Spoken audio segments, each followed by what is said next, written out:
हरे कृष्णा।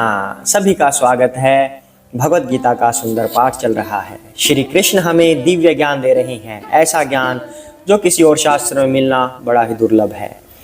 बहुत सारे ग्रंथ हैं, महापुराण हैं, बहुत सारे उपनिषद हैं, वेद हैं, सभी पढ़ने के बाद भी हमें ऐसा ज्ञान ना मिल पाए।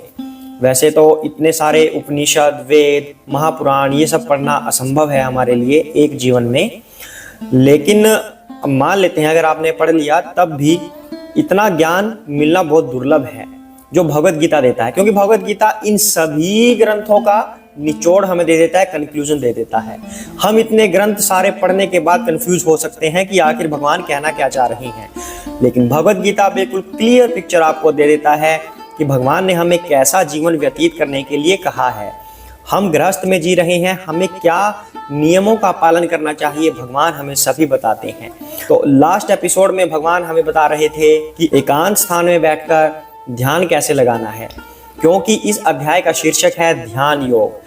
तो भगवत गीता में भगवान ज्ञान योग, कर्म योग, ज्ञान योग और भक्ति योग इन सब का वर्णन करेंगे। इनमें सर्वश्रेष्ठ क्या है वो भी हमें पता चलेगा, क्योंकि इस समय ध्यान की बात हो रही है, इसलिए हम ध्यान योग पर ही चर्चा कर रहे हैं। भगवान हमें ध्यान योग के बारे में बता रहे हैं। यह संभव है या नहीं वो तो हमें पढ़ते पढ़ते पता चलेगा कि क्या हम ये चीज़ कर सकते हैं या नहीं, और भगवान हमें क्या ये चीज़ करवाना चाहते हैं या नहीं। तो अब आगे बढ़ते हैं, उससे पहले हम भगवान की वंदना कर लेते हैं, गुरु महाराज की वंदना कर लेते हैं। हरे कृष्णा। ओम ज्ञानतिमिरान्धस्य ज्ञानाञ्जनशलाकया चक्षुरुन्मीलितं येन तस्मै श्रीगुरुवे नमः। श्रीकृष्ण चैतन्य प्रभु नित्यानंद श्री अद्वैत गदाधर श्रीवासादि गौरभक्तवृंद। हरे कृष्णा कृष्ण कृष्ण हरे हरे, हरे राम राम राम हरे हरे। हरे कृष्णा। तो कल वाला जो एपिसोड था उसमें भगवान बता रहे थे कि एकांत स्थान में कैसे बैठकर ध्यान लगाया जाता है।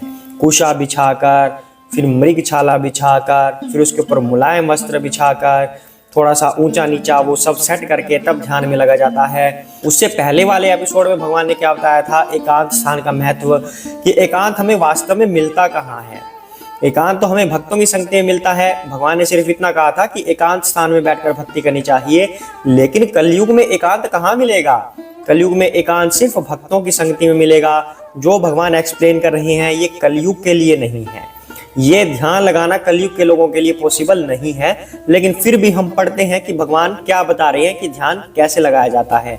क्योंकि जब हमें डिफिकल्टीज पता लगेंगी कि कौन से योग की क्या डिफिकल्टीज हैं और हम कौन सा योग कर सकते हैं, तभी हम उनमें से सेलेक्ट आउट करेंगे, तभी हम उसमें से ऑप्ट आउट कर लेंगे। तो अभी सभी योगों के बारे में हम बड़े प्यार से जानेंगे। भगवान कर्म योग के बारे में बता चुके हैं, अब ध्यान योग के बारे में बता रहे हैं। इन सभी योगों में से कौन सा हमारे लिए उत्तम रहेगा, हम उसे फिर फॉलो करेंगे। यह भी हमें भगवान बताएंगे कि कौन सा हमें फॉलो करना चाहिए। अभी सिर्फ एक्सप्लेन कर रहे हैं कि किस योग में क्या होता है।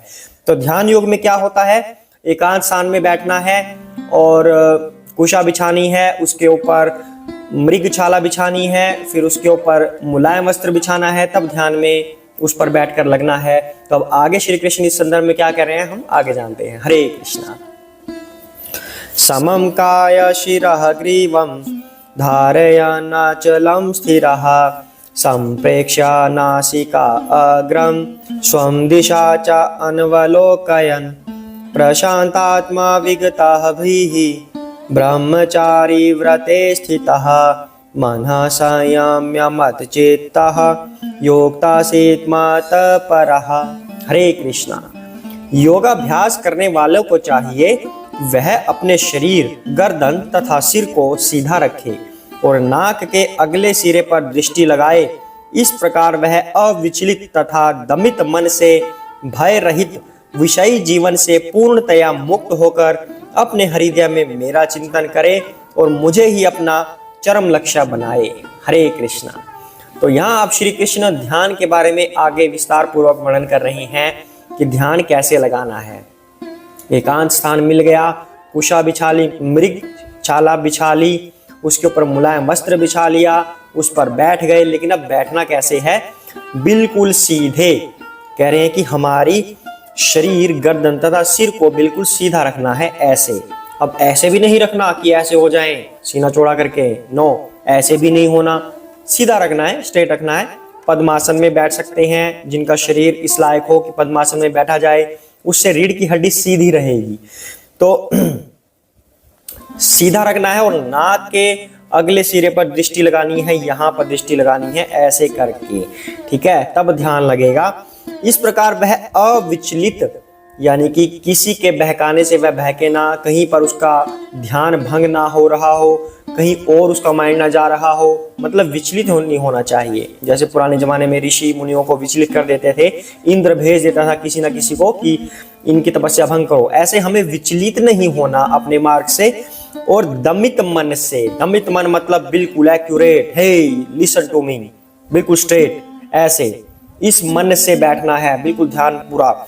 भय रहित, किसी प्रकार का भय नहीं होना चाहिए कि हाँ मेरे पास तो इनकम बहुत कम है, मेरे बच्चे हैं, उनका भविष्य कैसे होगा, स्कूल की फीस कैसे भरी जाएगी, क्या करेंगे जीवन में।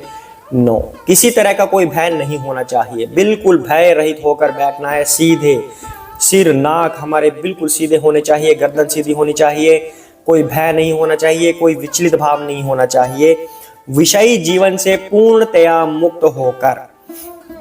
विषयी जीवन मतलब, अब आप समझ सकते हैं विषयी जीवन कौन सा होता है। मतलब ब्रह्मचारी का जीवन विषयी मुक्त होता है, ग्रस्त लोगों का नहीं होता। क्योंकि कलयुग में 99.9% लोग गृहस्थ हैं, तो अष्टांग योग की विधि ग्रस्त लोगों के लिए नहीं है। क्योंकि विषयी जीवन से मुक्त होना है, free from sex Dzire life. तो इस लाइफ से मुक्त होकर, विषयी जीवन से मुक्त होकर बैठना है। इसलिए ग्रस्त लोगों के लिए अष्टांग योग नहीं है, और कलयुग में सभी ग्रस्त लोग हैं, मैक्सिमम 99.9%। इसलिए कलयुग में अष्टांग योग होना पॉसिबल नहीं है।